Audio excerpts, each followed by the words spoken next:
భారతదేశంలో అధికారంలో ఉన్నటువంటి పార్టీలు అన్నీ ఉన్నత వర్గాల వాళ్ళే, డబ్బున్న వర్గాల వాళ్ళే. డబ్బున్న వాళ్ళు డబ్బుని పంచి ఓట్లు కొని అధికారాలను చేపట్టి ఎంత ఖర్చు పెడుతున్నారో అంతకంటే ఎక్కువ సంపాదిస్తున్నారు. అంటే సంపాదించడానికి అన్నట్టు పార్లమెంటుకు, అసెంబ్లీకి పోతున్నారు. ఈ వాస్తవాన్ని ప్రజలు ఇంతవరకు అర్థం చేసుకోలేదు. అందువలన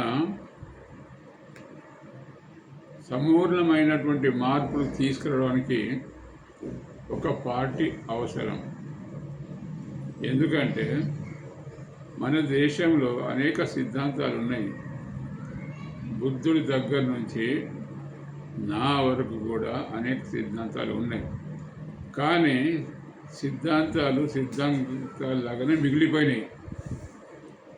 మరి ఆచరణలోకి ఎప్పుడు రావాలి అని చూసినట్టయితే అందరూ యాక్టివిస్టులు కావాలి. మాటలు తక్కువ చేయాలి, పనులు ఎక్కువ చేయాలి.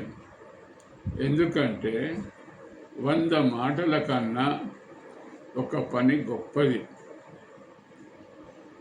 అందువలన అందరూ పనిమంతులు కావాలి. అదేవిధంగా స్టేజ్ల మీద మాట్లాడేటోళ్ళు కూడా వాళ్ళు ఏమేమి చేసిందో చెప్పుకోవడానికే స్టేజ్ మీదకి ఎక్కాలి. కానీ లేనిపోని మాటలు మాట్లాడడం కొరకు ఉన్నది లేనట్టు, లేనిది ఉన్నట్టు మాట్లాడి ఈ సమాజాన్ని కపట సమాజముగా దిద్దడానికి మాత్రం ఎవరు రావద్దు. అలాంటి వాళ్ళను రాడికల్స్ ముందుకు వచ్చి వాళ్ళు కూడా మార్పును తీసుకొస్తారని చెప్పి ఆశిస్తున్నాం.